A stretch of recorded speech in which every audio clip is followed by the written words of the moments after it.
Hello, everyone. We still have a few people logging in, so we'll give it a few minutes to get everyone settled, and then we'll get underway.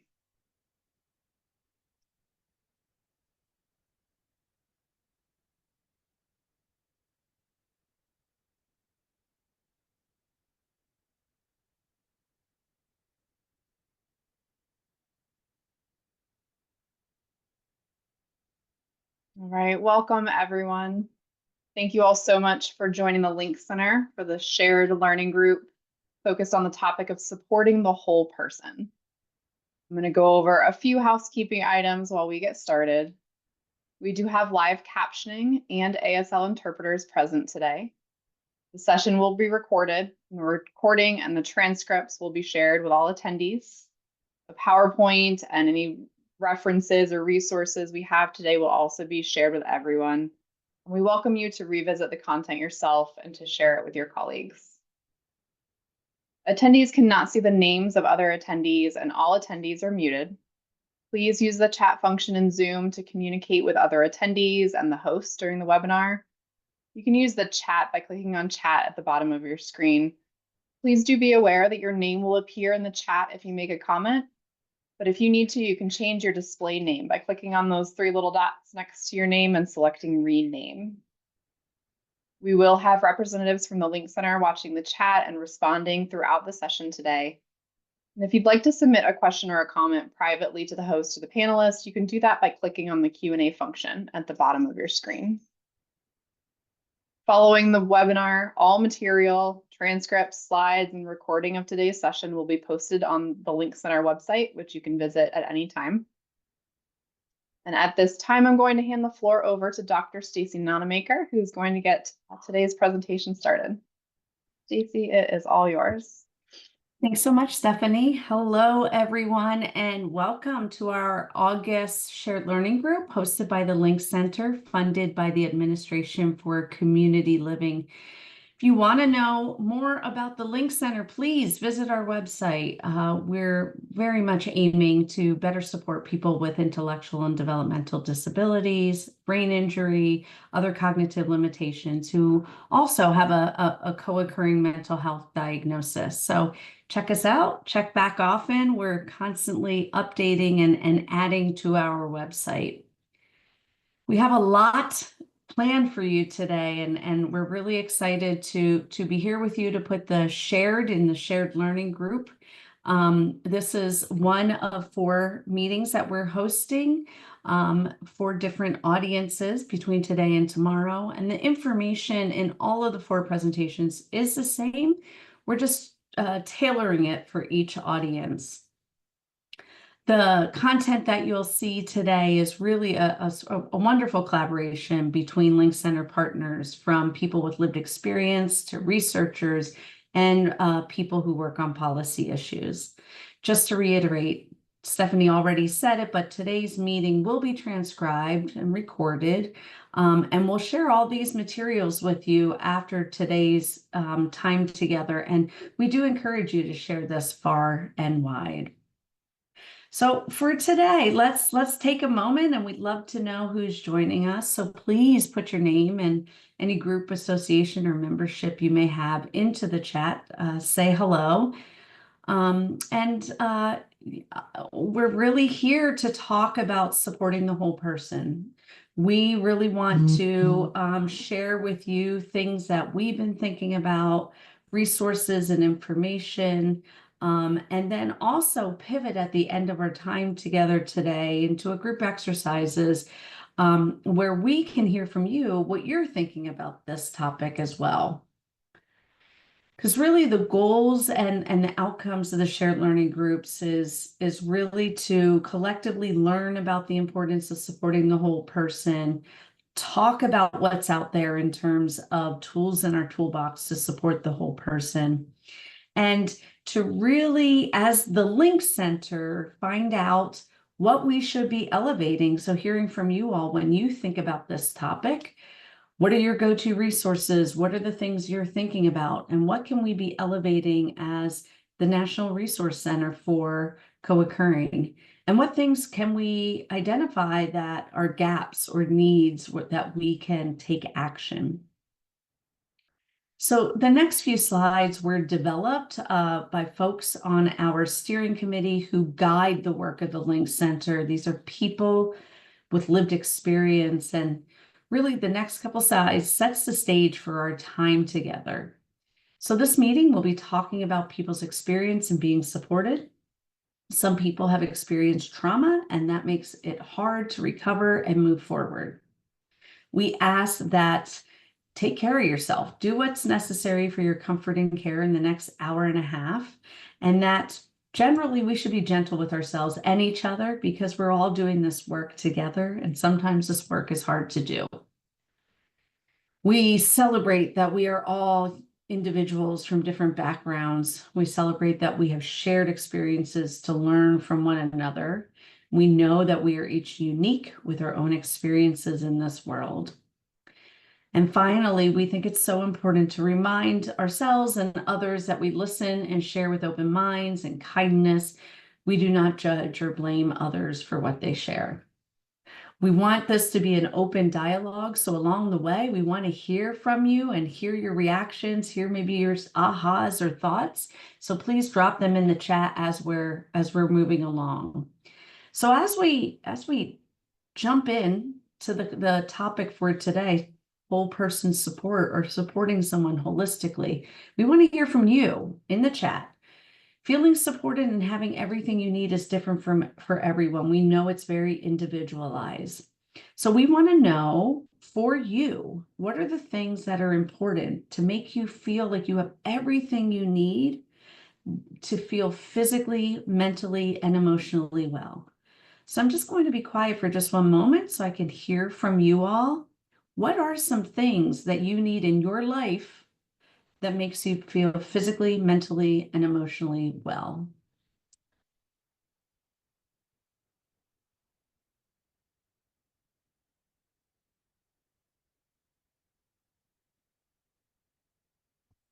Adequate rest, being healthy, socializing with friends, social supports, time in the outdoors, exercise, support, connection, friends, time in the great outdoors. Yes, yes, I feel that in my very core.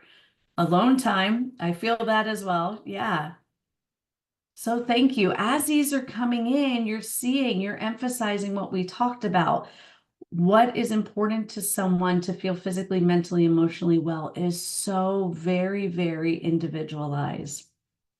We were so lucky to have 2 steering committee members take time to record their thoughts around what is it for them that helps them feel emotionally, physically, and mentally well. And so first we're going to hear from Alicia.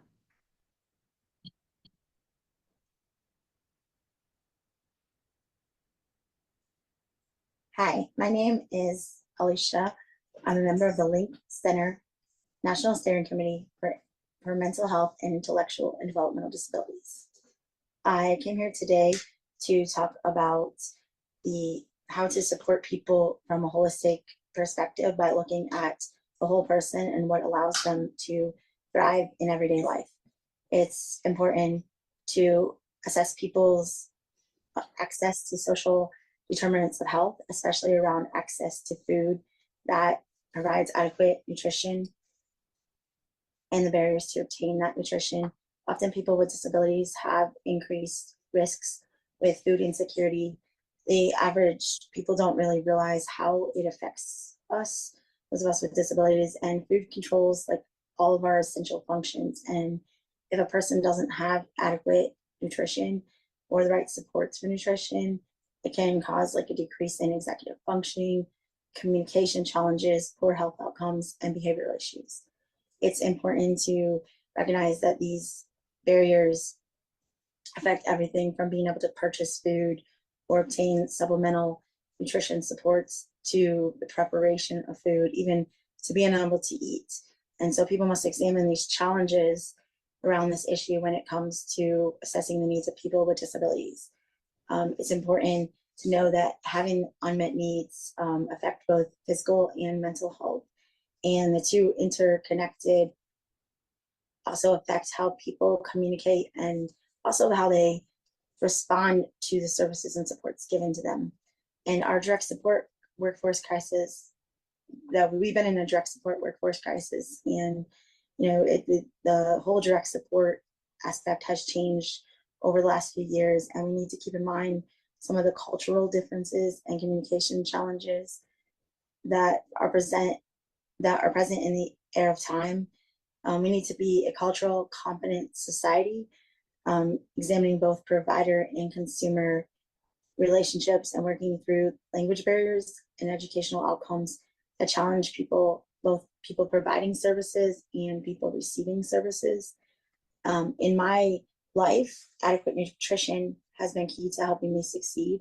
I feel better when I'm able to have my needs met around food, nutrition. It helps improve my health outcomes and quality of life.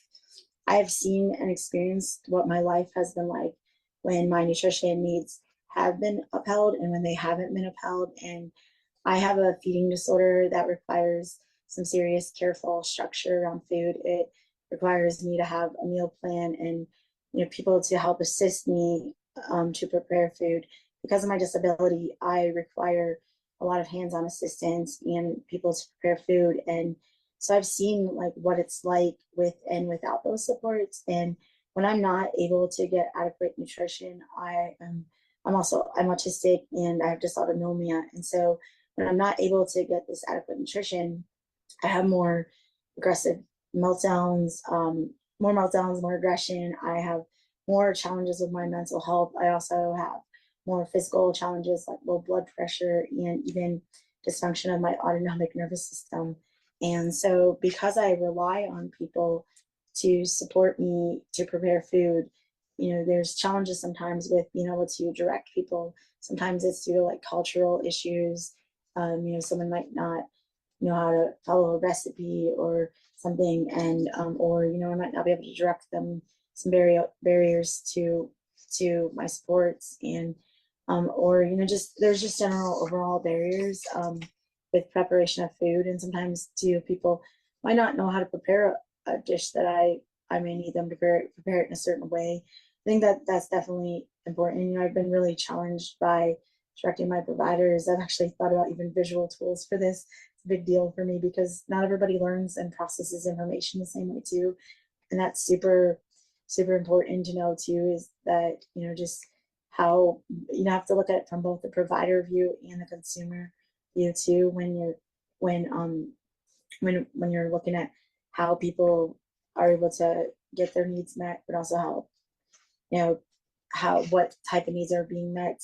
But I really believe that we have to advocate for cultural competency and more plain language in the training of direct support professionals and in service plans, and also too when special people have more complex needs with like nutrition and everything. But people with disabilities, they must have access to adequate nutrition.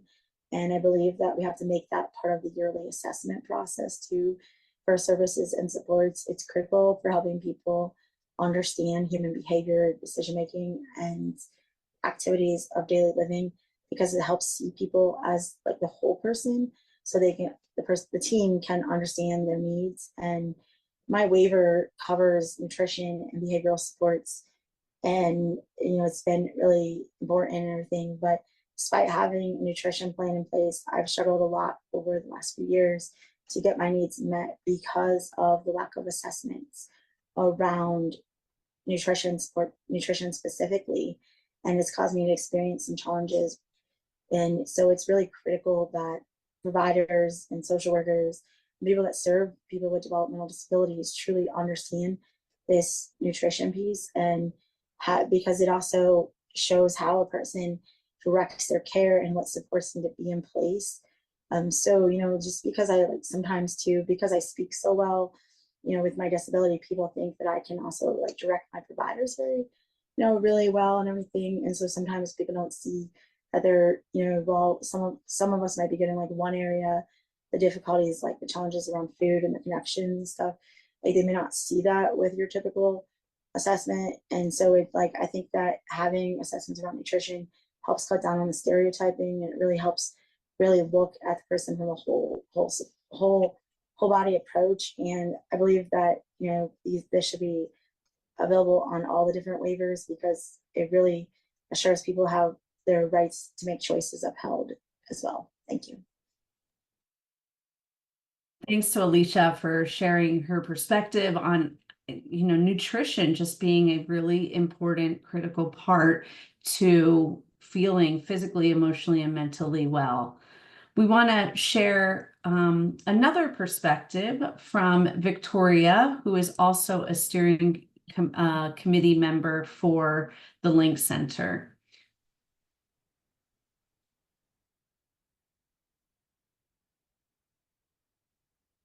Having someone that I can go to for anything I need is the most important thing that makes me feel supported.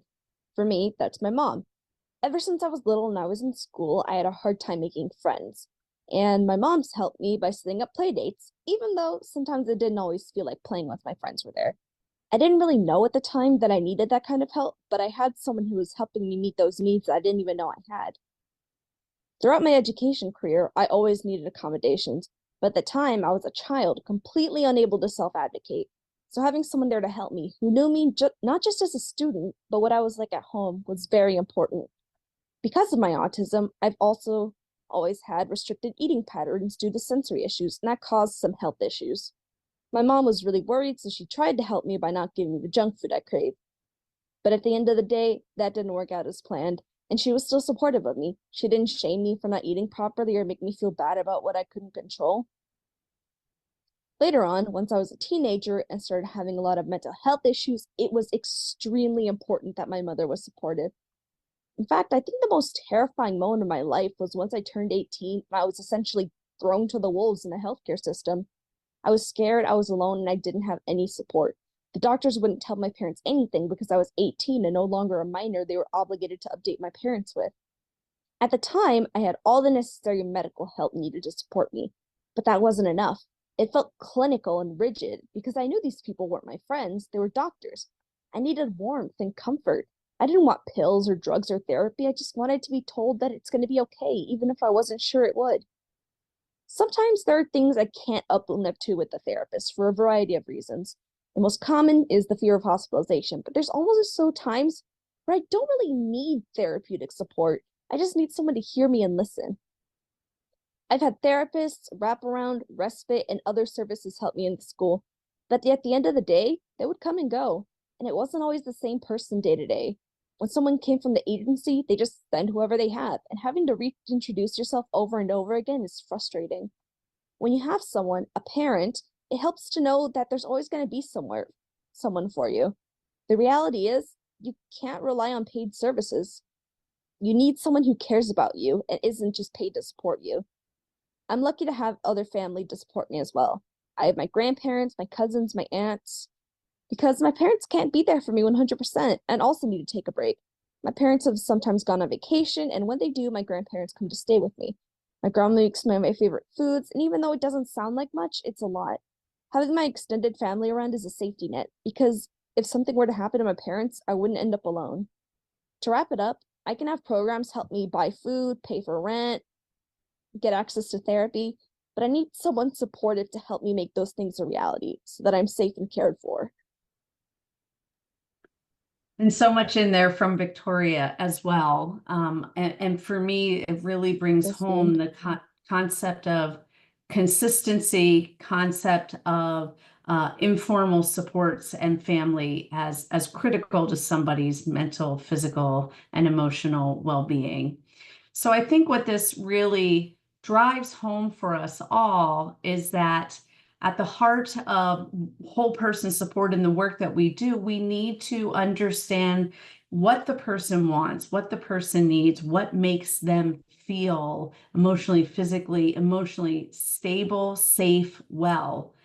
And once we know that, we can work to support them in understanding what their strengths are and help them build their skills to live, work, and play where they want to play, to help them get the clinical supports, the treatments that they need, to help them understand that they have a role in that treatment, that where they can self-manage, or if they can't, where can they get the supports to meet their physical, emotional, and mental health needs? And to do that all in the context of healthy environments, healthy relationships in their community, and at the very crux of this, making sure that their social determinants of health, their health-related social needs, all are met. And we'll pivot in just a moment and talk more about SDOH and HRSN. But I just want to say, as clinical professionals, you may look at this and say, okay, the influence and control I have is over clinical supports. But we challenge you all to really think about other places where you would have influence in this framework. You have influence in helping someone understand what they want or need, helping them understand what their strengths are, and build skills and self-manage and find ways that they can be a catalyst of their own intervention, right? You can provide those clinical supports. You can help provide healthy environments and healthy relationships in their community, and ensuring that with the rest of their team, that their social determinants of health and health-related social needs are being met. So as I promised, we're going to shift now, and I'll let Regina Rodriguez Cisneros talk more about the importance of SDOH and HRSN as it relates to whole person care. Regina, I'll turn it over to you. Thank you so much. I appreciate it, Stacy. Want to mention that my name is Regina Rodriguez Cisneros, and my title is Director of Equity Initiatives and System Innovations for NASDS, and my pronouns are she, her. I'd like to take a second to talk to you about some of the terminology that we're going to be utilizing and emphasizing throughout this webinar today. So I'm going to start with my first slide, which is social determinants of health and health-related social needs. And for me, it's very important that I acknowledge that the U.S. Department of Health and Human Services Office of Disease Prevention and Health Promotion defines social determinants of health as the conditions in the environments where an individual is born, lives, learn, work, play, worship, and age affect a wide range of health and functioning, as well as quality of life outcomes and risks.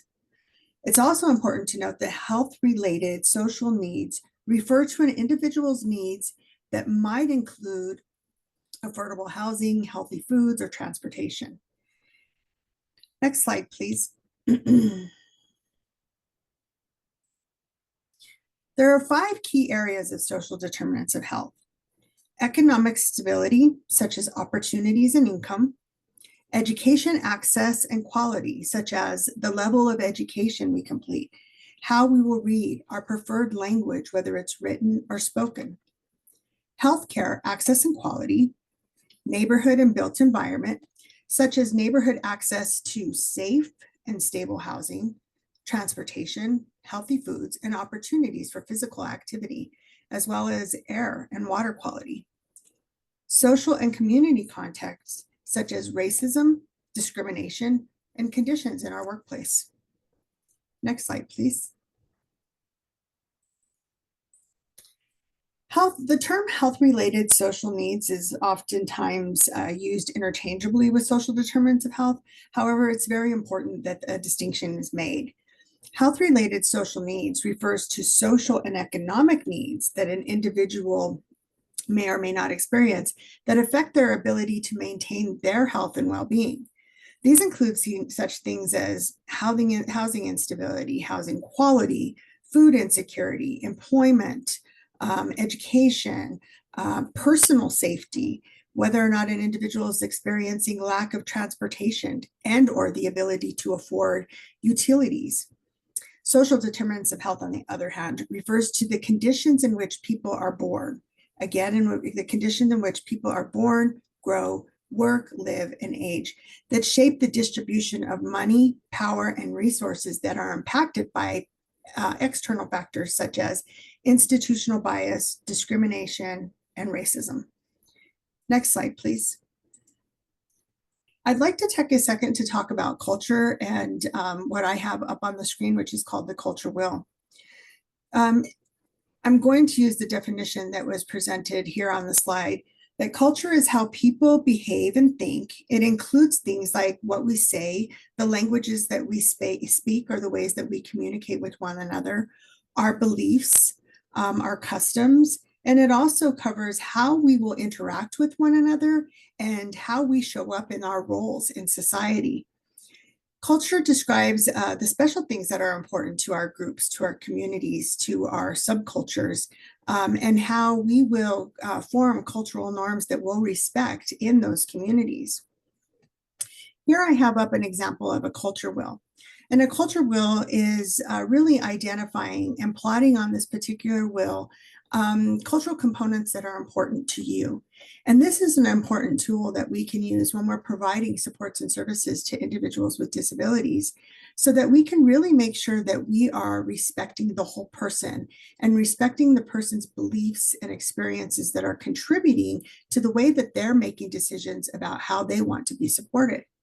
I recommend to individuals to work together with someone that you are providing supports and services to, and to plot these important pieces of someone's culture on their culture wheel, and then to keep this in their file so that you can continue to grow on what you're learning about with someone, and then remember some components of what they've offered to you in a vulnerable situation, of offering pieces of themselves to you, so that you can figure out ways that you can take these cultural beliefs and values and embed them into the services and supports that you're providing.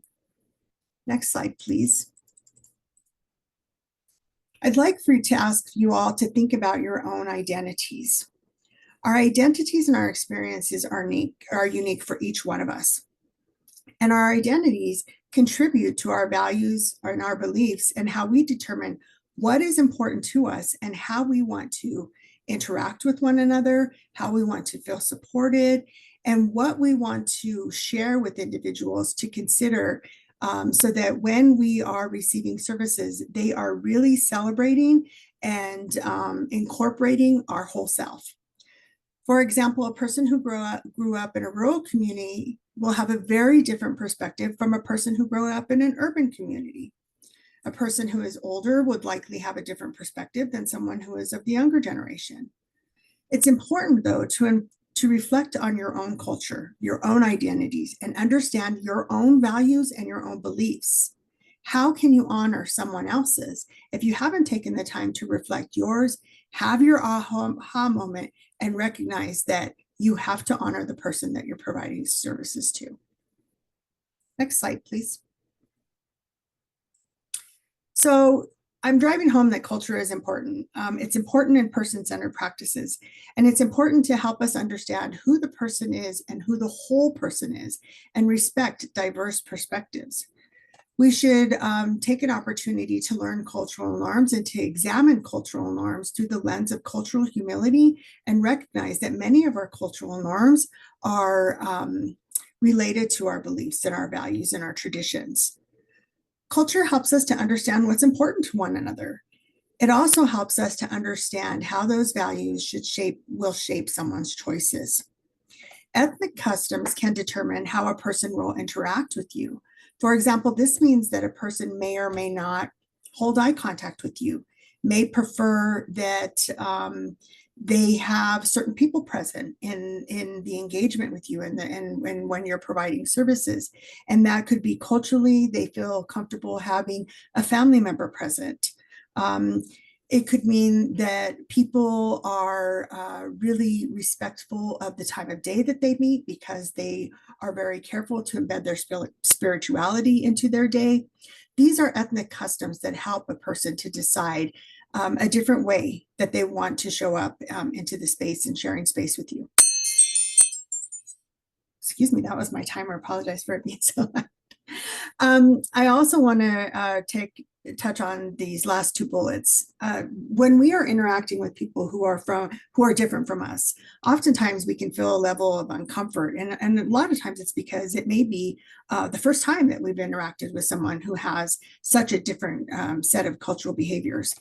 I hope that you recognize that uncomfortability that you may or may not be experiencing is igniting an opportunity for you to really exercise the cultural humility muscle that I believe that we all have.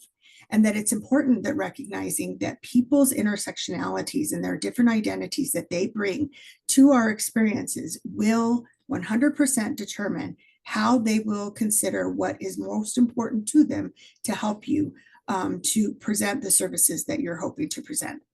So I'd like to first thank you for allowing me some time to talk really fast and share some concepts with you all. But I'd like to turn the mic over to Micah, who is a steering committee member and is going to take the next piece of this presentation. Thanks, Regina. And hi, everybody. My name is Micah P. Sarkia. I am a researcher and educator and a multiply disabled self-advocate, as well as a member of the Link Center's steering committee. And today I'm going to talk a little bit more about how do we begin to apply these new understandings and lenses that we have for understanding and relating to the folks that we serve in our work, as well as some of the tools at our disposal for filling some of the service gaps that we currently experience. But first, now that we have a much more thorough and grounded understanding of who the person is that we're working with, how do we really begin to apply that understanding of the person to our work? And I think it begins with really becoming grounded and concrete in this concept of person-centered care, which I think has become a buzzword in the field, a little bit like you learn it in school or you learn it early in your job, and then you don't ever think again too much about what it really means. And I think that we owe it both to ourselves and to the folks that we serve to get really clear about that. So I'm going to provide you, this is the CMS definition of person-centered care, the kind of textbook definition, but then I'm going to read into a few of the key words that I think give us more to work with in terms of what we do in applying. So CMS defines person-centered care as integrated healthcare services delivered in a setting and manner that is responsive to individuals and their goals, values, and preferences in a system that supports good provider-patient communication and empowers individuals receiving care as well as their providers to make effective care plans together. And I want to note too that this is part of a values-based care model, and we're really lucky to be in a time when we're seeing a lot of folks' advocacy, a lot of policy efforts paying off, and seeing the field begin to shift more toward this kind of humanistic, values-based approach, rather than taking the purely fee-for-service, here's what you get because here's what we can code or bill for, or what is provided for in the regs of your particular waiver. We're looking more at not only reacting and responding to the needs that are present in a person's life, but beginning to proactively consider a person's wellness and organize supports, services, and resources around not only mitigating a person's challenges or disabilities, but supporting the whole person's wellness. I'm going to talk about a few more of the features of person-centered care and what this really looks like when we're working with people. So as I've said, it's proactive. We're anticipating and assuming that every person that comes into our office is subject to the same social determinants of health, has the same health-related social needs. The contexts and situations that they live in may vary, but every human being has all of these needs. And we are centering the lived experience of the person that we're working with, along with their wellness in our approach to their care, and doing all that we can to ensure that the person is not only subject to the care that we're providing, but they're included in decision making around it, and that they're deeply connected to those who are providing their services as well as others in their community. Because human connection is a critical social need, as Victoria so eloquently spoke to in her own video. She talked about, you know, at the moments when her mental health was really struggling, it wasn't always just that she needed more pills or more therapy or more medicalized supports. She needed a human connection to say, you're going to be okay. We're going to get through this together. That was what made all of the difference for her. And so communication is our first line of opportunity, our first means of getting to know a person, beginning to understand so many of those different elements about a person's background in life, like Regina laid out for us. But it also helps us to build rapport, to build a sense of felt safety with a provider, and the ability to be honest, to speak into our experience and to say what we want and need, because we know that we're going to be listened to and heard. And collaboration can't happen without communication between all parties that are involved. There's a real overuse of proxy informants in our field, and we're always going to need our caregivers. We're always going to need people to advocate on our behalf, but their lived experience isn't the same as our lived experience. And we need to have a place in that conversation. This sets the stage for self-determination and choice. Something that I think often goes really underrated in our field, in mental health in general. Humans have a need for autonomy and ability to exert some level of control over our life circumstances. So giving people choices isn't just saying, do you want a red apple or a green apple? It is doing what Alicia said and really walking with a person through their nutritional needs and giving them the opportunity to contribute to their meal plan. It's asking not what kind of apple do you want, but do you want fruit with your lunch this week? Here's what we have, and we might need to go to the store if you want something else. And really doing everything that you can to put some level of agency back in the hands of people with IDD, because many of the systems that we have to engage with to get our needs met, unfortunately remove some of that agency from us. Person-centered care is strengths-based. It's not solely a treatment or management plan. These are but one aspect. Our medical needs, I should say, our medical needs are but one aspect of our lives. And any treatment or intervention that we're undergoing should also make sense in the context of our lives. And compliance shouldn't be the only goal. There should be a level of comfort with the intervention. I saw someone in the chat mention informed consent and privacy respected. These are very basic aspects of dignity that I think are often unintentionally undercut by some of the systems that we have to coexist in and do this work in. So we have to begin to shift that narrative back on to, this is the whole person. This is the person with strengths as well as vulnerabilities and needs, because every person has both strengths and vulnerabilities, even people without disabilities. And as clinical professionals, you especially have a really important opportunity in taking a strengths-based approach rather than being purely focused on disability or deficit, because how we talk about a person and how we orient toward them in this work sets the narrative in the rest of their life. The records that you all generate follow us to school. They follow us into our community life. They follow us from medical professional to medical professional. And how we are talked about in these records often sets the stage for what people will think about us and how people will interact with us.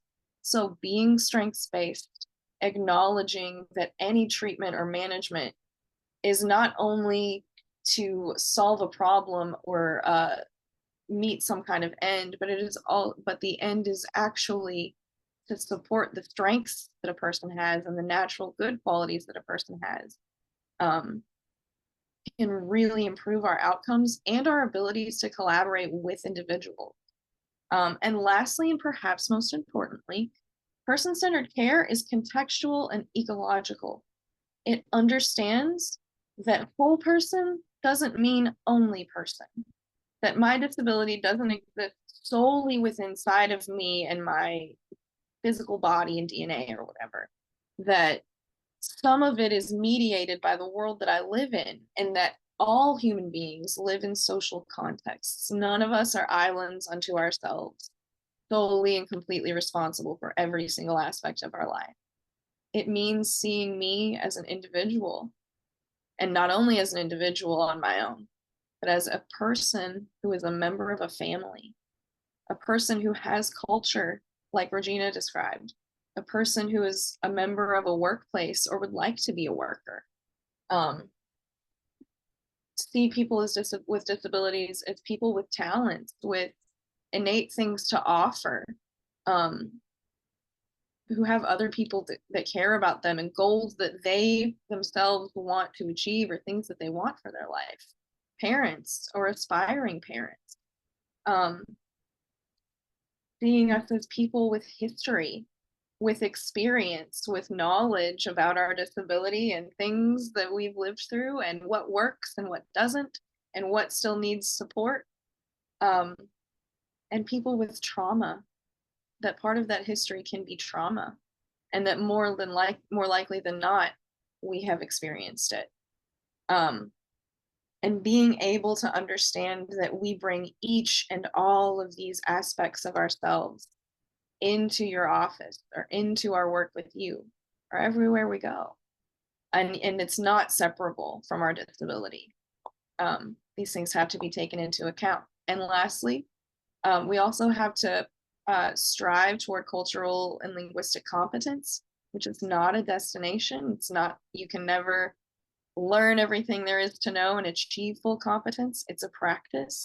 And it begins with humility, with the understanding that for all of the brilliant knowledge that we have, that we've garnered through our years of experience and the education that we've had, the letters behind our name, that our experience is still just our experience. And that there are many, many ways of being, there are many ways of communicating, there are many ways of knowing. And that while we may have many solutions and great ideas, none of it is meaningful if we don't first begin with the right questions. And if we get too ahead of ourselves or put too much premium on our own knowledge, the solutions that we're offering might not be the right solutions, or they might not go far enough. As Alicia was saying, you can give someone the most robust support plan, but without ensuring that that person has what they need to implement it, or to direct their supports, as she talked about, then it's not going to be effective. It might even be harmful and demoralizing for a person. So we have to become really, really intentional and think through the entire context of a person's life. To achieve positive health outcomes through a whole person care model, you have to deliver the right care in the right place at the right time. So this is another one of those kinds of buzzwords. Care is sometimes used to refer to treatment specifically, like plans of care and things like that in the medical field. But care is also one of the things that makes us the most human, our ability to extend care toward one another. And that is so much bigger and broader than this medicalized, institutionalized kind of definition. And it can look so many different ways for people that aren't necessarily dictated by a diagnosis or waiver provision.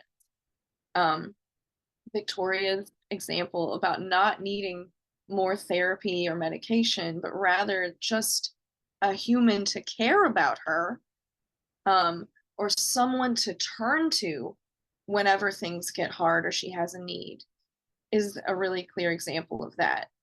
But it can also be advocating when you notice gaps or barriers in a system, whether that's a person's, family system of care or the systems that we're working with. It is turning to your coworker and saying, are you seeing this too? Is this a problem for you too? Who can we call? It can look like setting up support networks for DSP providers to offer peer support to each other, maybe even share meals or skills, things that can help mitigate turnover and caregiver burnout. It can look like designing a meal plan together or taking the time to cook that meal together. It can look like having the patience to let an AAC user finish their thought, or being honest with someone whose speech is not always clear and saying, I didn't get that. Can you repeat what you said? Instead of just pretending that you understood. And so it's understanding that, I think it was Victoria that said it, that how a person's need gets met is just as important as what we're doing or what service we're connecting them to.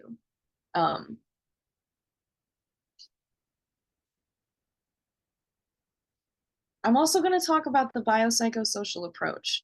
This is yet another one of those things that we take almost as wallpaper in some of the conversations around our work, but I think we would do well to kind of reground in how we utilize this approach.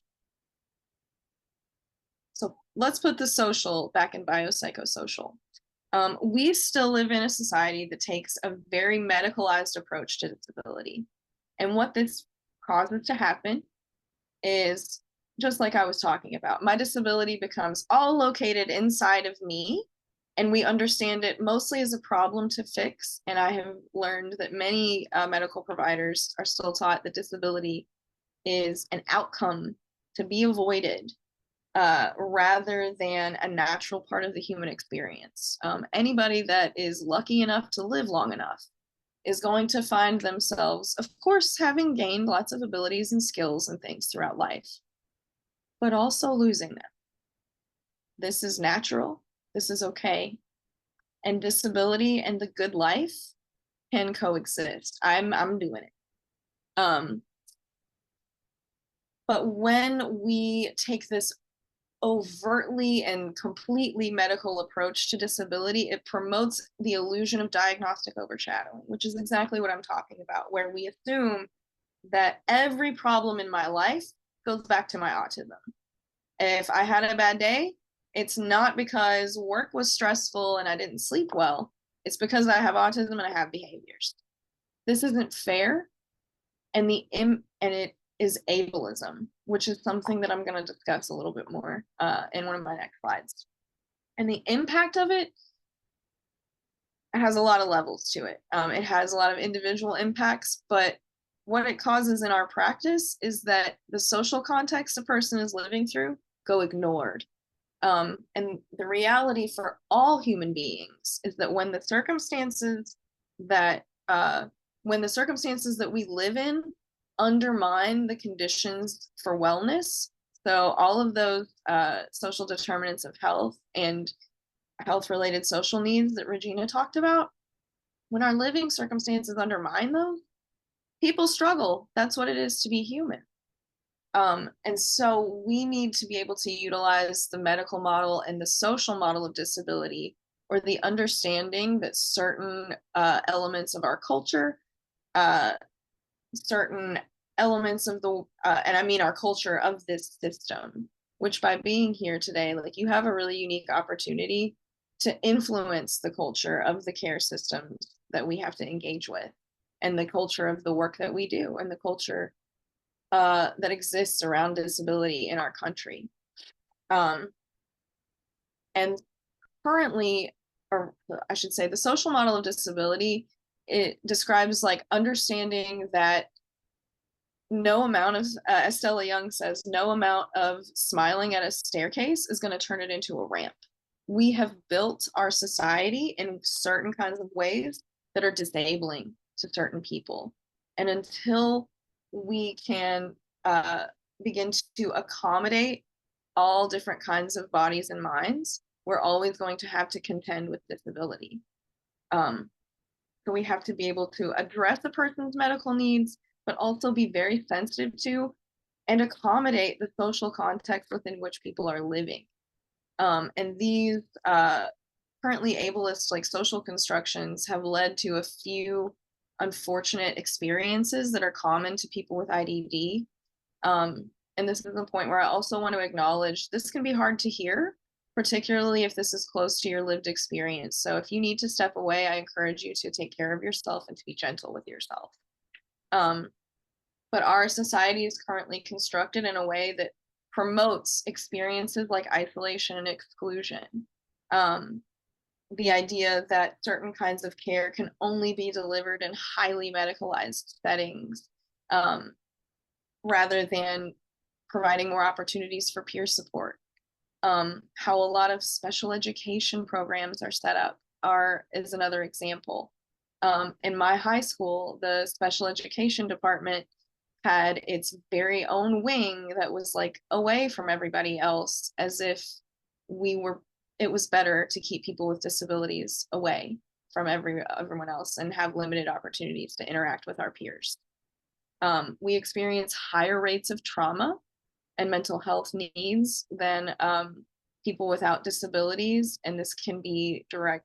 You can draw lines from a lot of our experiences, like abuse, neglect, institutionalized poverty, high rates of turnover in our caregivers, and instability in our systems of care.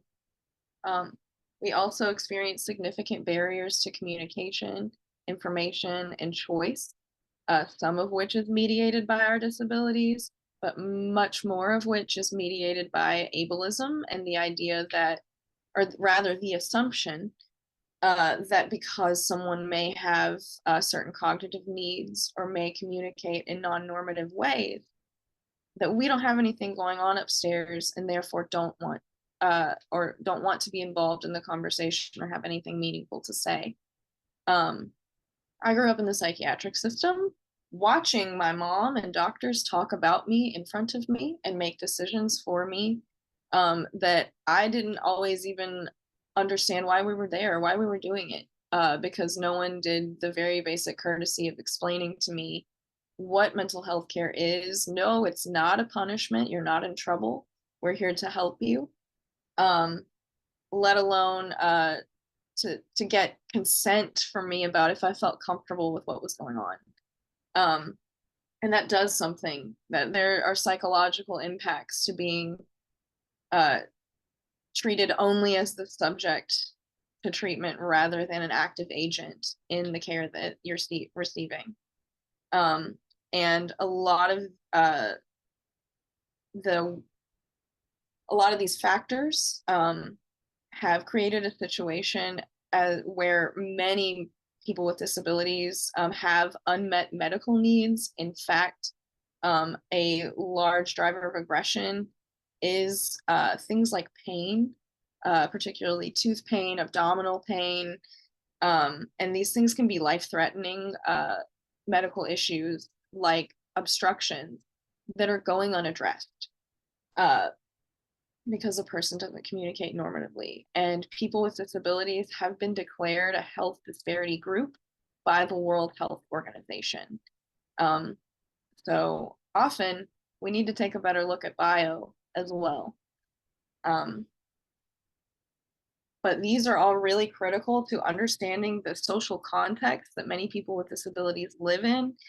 And as a result of these experiences, more likely than not, the people that you serve are going to come to you with trauma, with having endured traumatic and adverse experiences, and dealing with the after effects of that. And we have to be sensitive to that and intentional about how we approach that in our plan of care and how we approach people in general.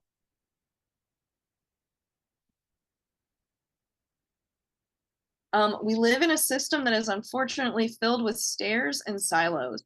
I've talked about ableism a little bit already, and it's this idea that it is preferable to be a person without disabilities than it is to have disabilities, or that people without disabilities are somehow superior to people without or people with disabilities. And ableism puts value on people and judges our worth based on what we can do or what we can't do.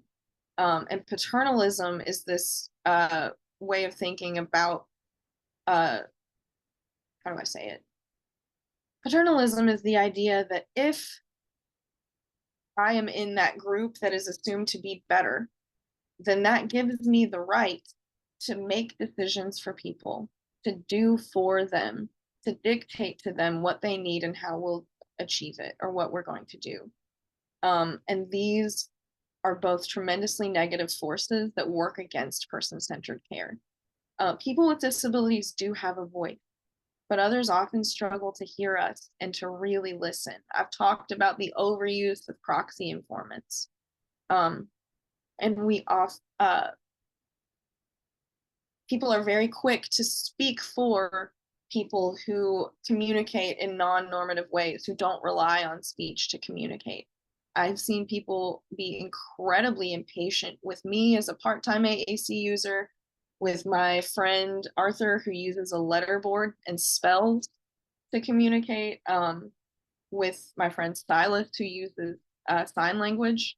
I've seen all of us get totally left out of conversations with peers, of getting left behind in conversation with providers and our caregivers, because people aren't willing to wait for the time that it takes for us, to collect our thoughts and to put them into our devices or to get them across how we're able to. And I work for a national mental health provider for people with disabilities, and we have a saying: happy people don't throw chairs. And this means that usually if someone is being aggressive, if someone is having a behavior, which is a phrase I'm not a fan of, having had it apply to me, that these folks are doing it for a reason, that they're trying to communicate something, whether it is a strong medical need, like I was talking about, stress, sensory discomfort, or simply, no, I don't want to do that. Anyone who can direct their gaze, anyone who can smile, frown, or spit, anyone who can manipulate objects or throw that chair if they're not happy with you, anybody that can leave a room if they're not feeling what's going on in there, these are people who can tell you something. And it is up to us as people with institutional power and resources to learn to listen. We may want and ultimately offer more adaptive and functional means of communication that's going to work in the context of someone's life. Because ableism, paternalism, that loss of our voice, it results in a loss of opportunity and people being unwilling to honor the dignity of risk, to give us more opportunities to speak for ourselves, to go out there and try the things that we want to try, or meet the needs that no one can hear us advocating so hard for. Many of us are no stranger to the dynamics of the system of care that we're existing in, where it can be really hard to actually take that integrated approach and talk to other providers and other members of a person's system. And that many of the processes that both we as professionals and we as people who are living in the systems are subject to cycles of exhaustion and burnout. It often feels like a full-time job just to make all your calls and do all your paperwork and make sure that we have the documentation that we need to get our needs met, let alone do the actual things that we need to do to meet those needs. And we're often subject to separation and isolation from other communities or other means of support by virtue of being in the DD, ID, and mental health systems. Other isolating experiences include poverty, which if you are a person who receives SSDI or SSI, you are in some ways institutionalized into poverty via asset limits and income limits. Many people may be living in situations where they lack access to technology or even basic community and opportunities to build skills. And when we are connected, we are often tokenized, and they're only to represent the ideas of inclusion rather than take the time and the care that it means to actually put that inclusion and person-centeredness into practice.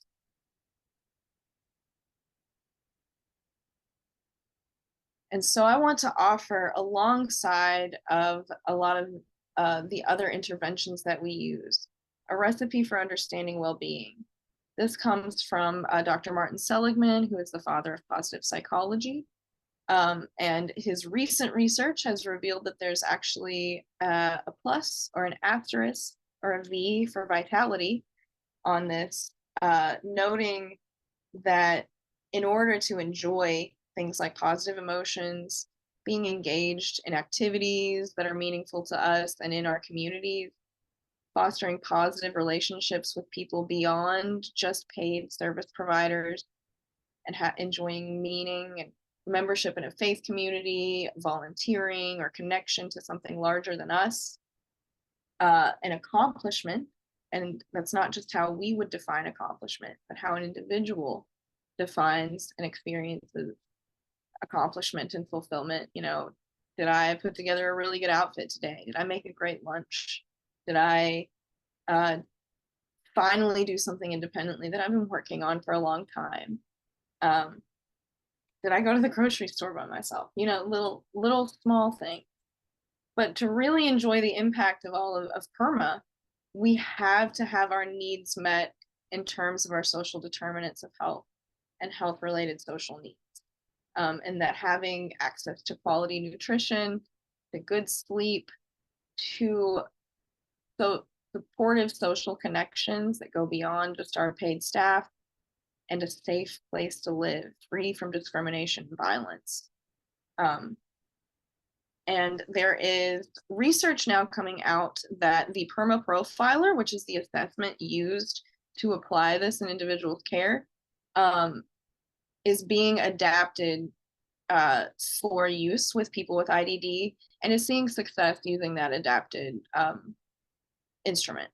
So I would really recommend learning more about PERMA and beginning to think about not only how are we mitigating challenges and limitations for people, but how are we ensuring that we're promoting wellness, that we're promoting the good life. We're not only building a safety net, but building a bright future for someone to walk toward.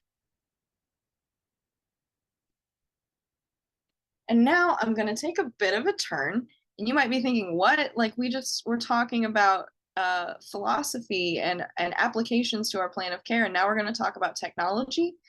But this is one of those aspects of our life now that is a fact of life for many, many people. And there are lots of excuses that get passed around in our field about why we can't meet certain needs. We have a workforce shortage. We can't accommodate folks if they can't communicate normatively. Technology. Or available resources like transportation and CLS funding are often prohibitively limited, while human needs know no limit. So technology is one tool in our toolbox that we can begin to use as we shift the tides in our field, as policy catches up to where we are and what we need. We can begin to implement some technological solutions to help support people. Technology continues to advance in a lot of areas that can support effective clinical service delivery for people with IDD. But remember, Technology is kind of like the car that you use to go on vacation. It's not the vacation itself. A road trip isn't the vacation itself. And you might take that trip in a car, a truck, a bus, a train, but none of those things are the trip. That's the means to an end. It's how you get there. Which means, I'm so sorry. Which is why technology by itself is no replacement for properly addressing social determinants of health. It can complement or enhance the supports and resources that we're helping to put in place for a person. If our use of technology is intentional and well structured, but we must always strive to be really careful about our applications of technology and to situate it in proper context. That's why we've been grounding in what it means to be person-centered and what it means to understand a person's social context.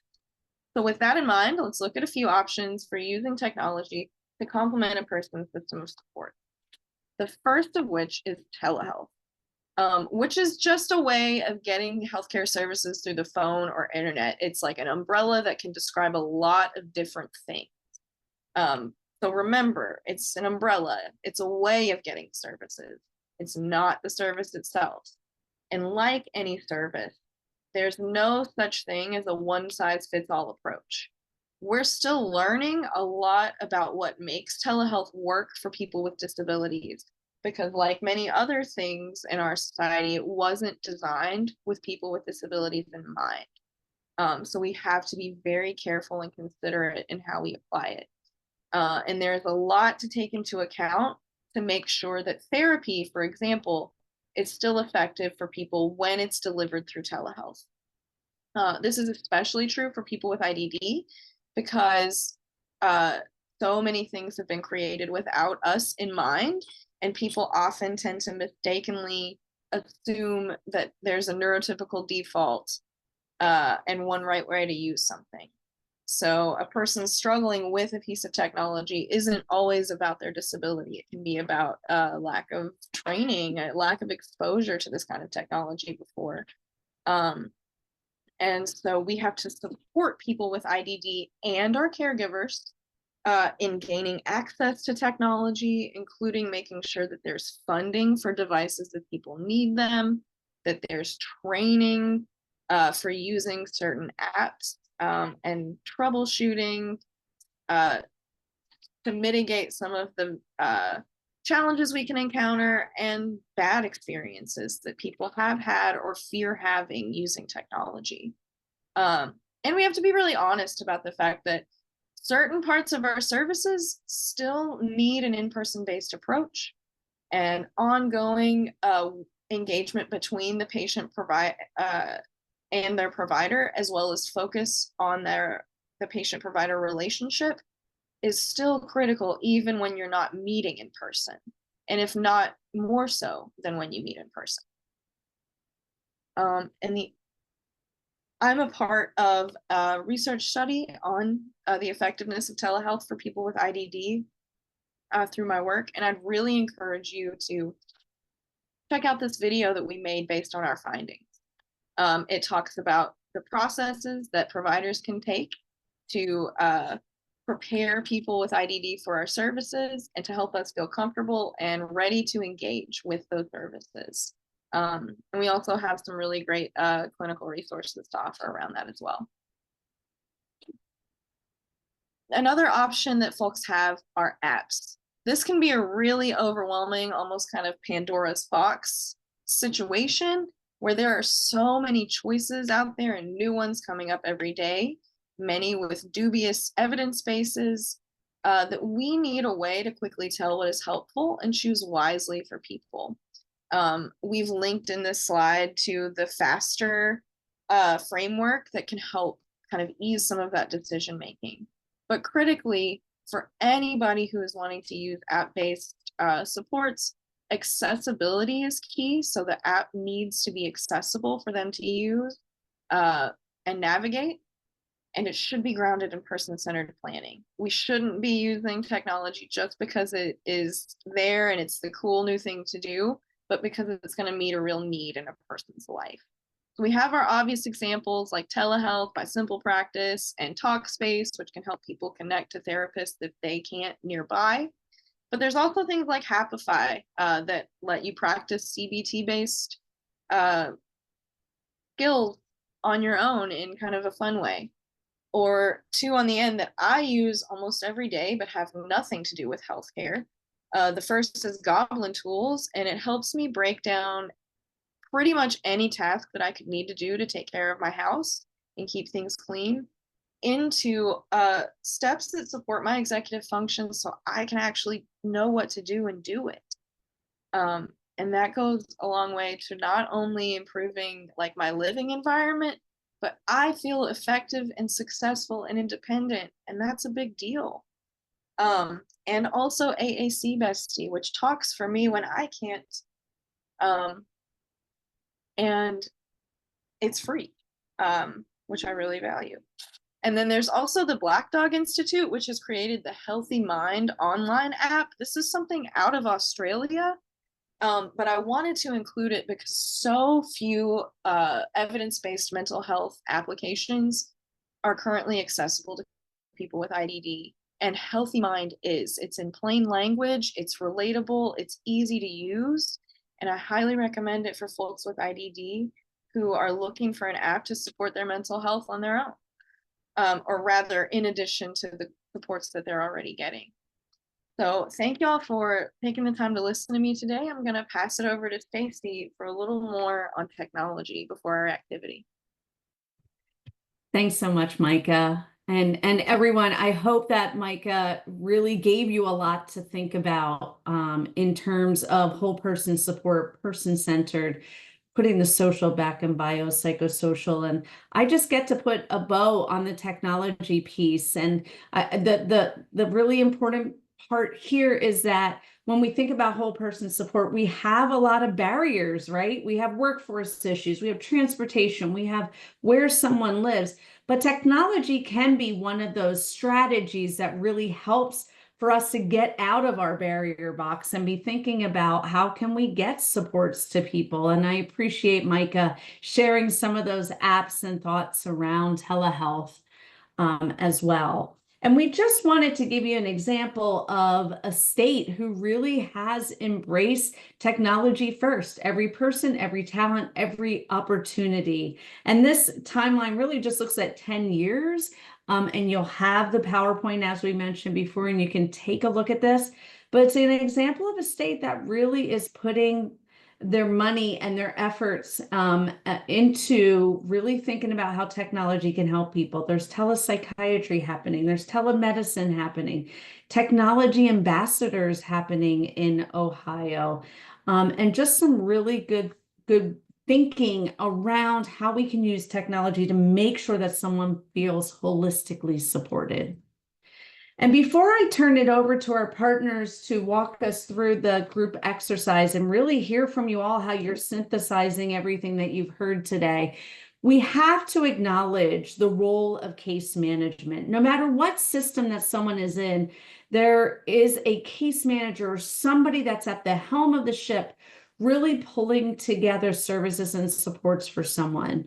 On the DD side, there are person-centered planning regulations, and what we're quoting here is from the CMS technical guide that case managers should be including services that are funded from sources other than the waiver. So not just the waiver supports and services, that all in all, the service plans that somebody has should provide a complete picture of how participants' needs are met. That's the concept of whole person care, and that case management role being so critical to it. So now, as I alluded to, I get to turn it over to Andrea and Max, both from partners who are helping us do this Link Center work, to walk us through the group exercise and hear from you all how you're thinking about this topic as well.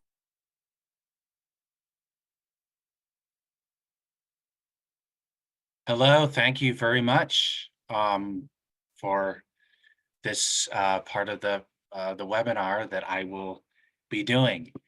So what we're going to do is I am going to read a scenario, or in other words, a situation. And your job as audience members or participants, however you want to be referred to, your job is to come up with solutions on how to go about the particular situation.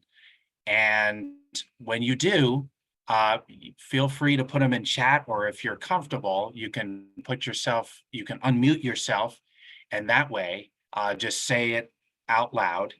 That way, we will definitely hear from you on what you think. So that is what we are going to be doing at the moment.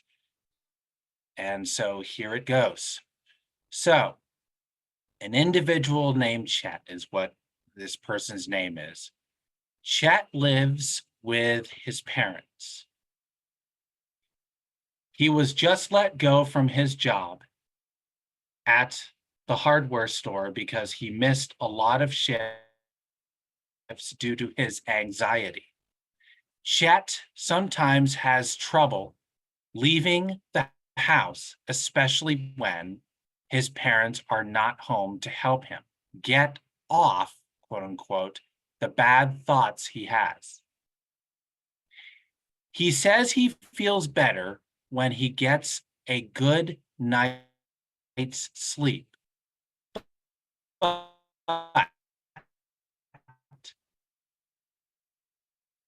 night, Chet's parents have been looking for work because their company shut down and they have no income. They also lost their health insurance. Chet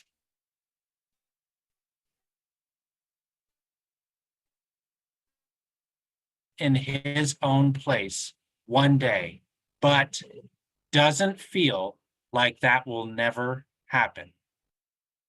So as a clinical professional supporting Chet, what are some things that you need to consider when you are treating him? And what things should you prioritize when supporting Chet? And I just want to remind people you can, raise your hand and request to unmute if you'd like to speak. Other than that, we would like to hear from you in chat or however you prefer.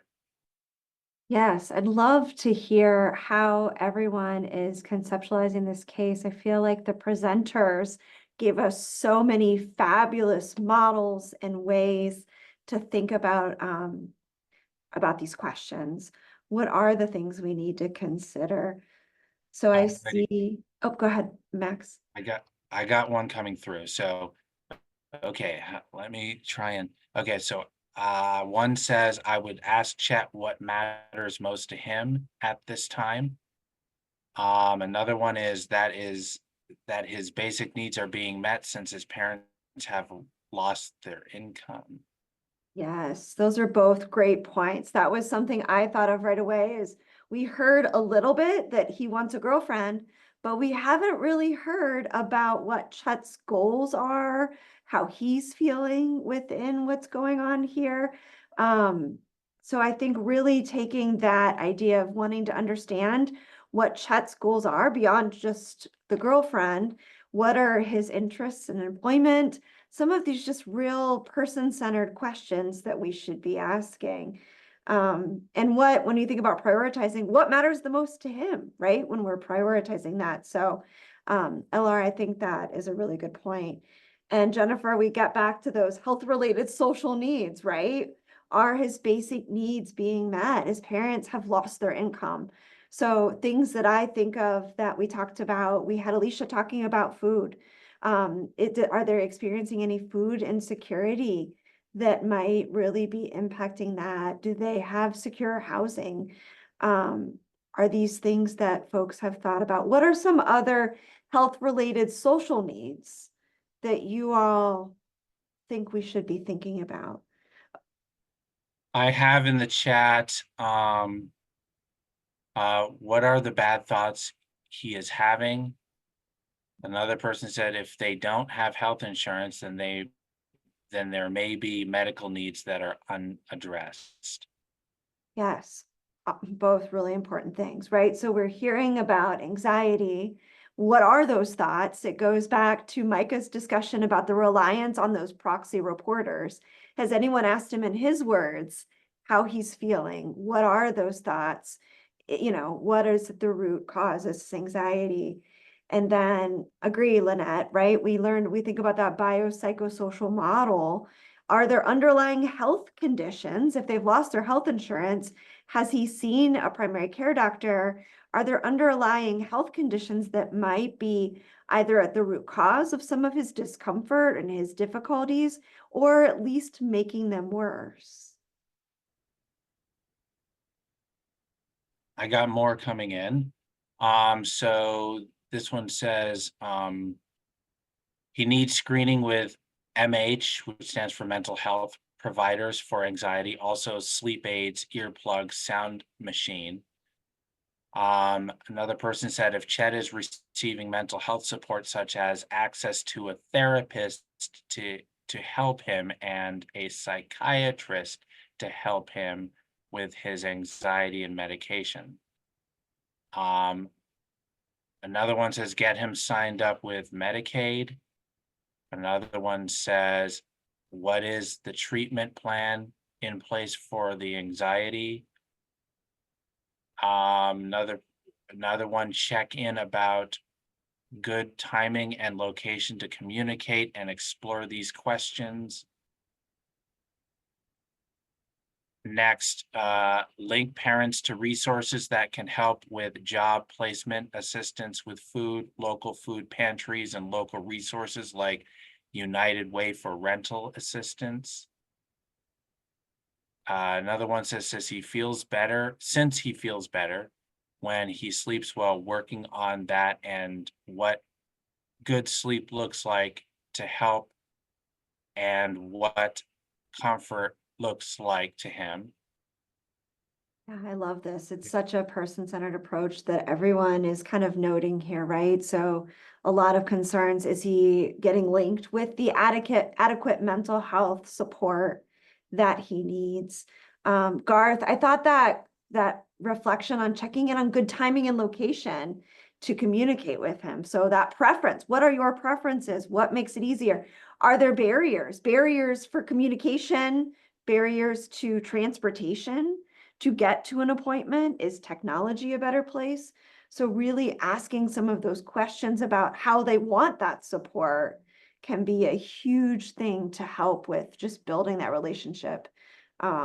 Yeah, and linking with resources, right? So those basic unmet needs and those basic health related social needs are going to be key to having him feel safe and linked with the supports that he needs. The other one that I was thinking about, and it goes back to, oh my gosh, I forget which one of our steering committee members was talking about social support. I want to understand if he has any social support. He wants a girlfriend. Does he have linkage with folks in the family? Does the family have support beyond their nuclear family unit? I'm wondering other thoughts on what are some ways that we might be able to help talk Chet through his priorities? What are you all thinking? Any tools that you all have used or tools that were talked about today that might be helpful? And again, please, if you really want to, if you feel like putting your not putting anything in chat, but also just saying it out loud, just raise your hand and ask to unmute, and we will unmute you. But we would like to hear any other thoughts.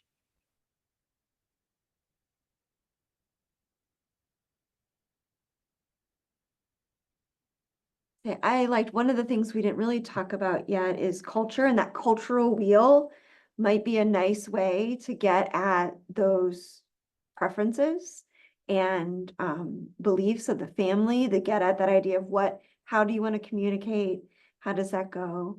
The other person-centered tool that I use with planning is the life course framework and charting the life course. I'll put that in the chat.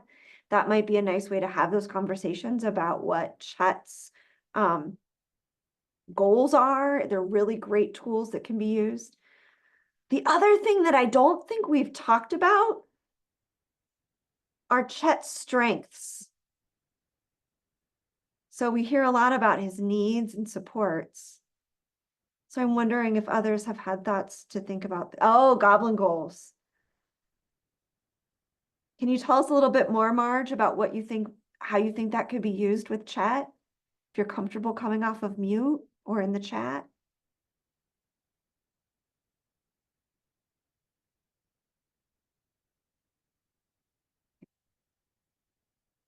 All right, and I'm gonna, yeah, if anyone else has any other go-to resources about this, we would love to hear about that. And, oh, and I see Micah is one last comment. I don't know, Max, if you want to read that one for us. Yes. What is Chet good at? What does he feel good doing? Finding activities he enjoys and finding comfort in could help improve his anxiety too. Awesome. Yes. Thank you, Micah. All right, with that, I'm going to bump it over to Oh, Wendy. Oh, I another see one. some more great chats. Yeah, It there's- looks like there's- it's time to Let wrap me- up. Yeah, great. And I think that, thank you so much for everybody. So do keep putting your thoughts and comments into the chat. What are your resources, training, websites, and where you get information and supports that'll help us develop the materials and really inform us about where you go for information that supports you as a whole person. So here is on this next slide, you're going to see the schedule of past and upcoming shared learning groups. You can find recordings, transcripts, and material from past events on the Link Center website. You can find and register for upcoming shared learning groups on the website as well. And the next topic will be navigating risky situations. That'll be in October. Next slide. You can visit the Link Center's website anytime. We really encourage you to do that. It's continuously being updated. The address and link are here on the screen, and it will drop it there in the chat for you as well. You can also email the Link Center if you have questions or suggestions, and our email is also on this slide. We do have a quick evaluation that we hope you'll complete for us.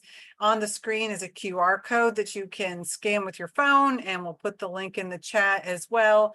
It will pop up when we close today and will be sent out to everyone on email.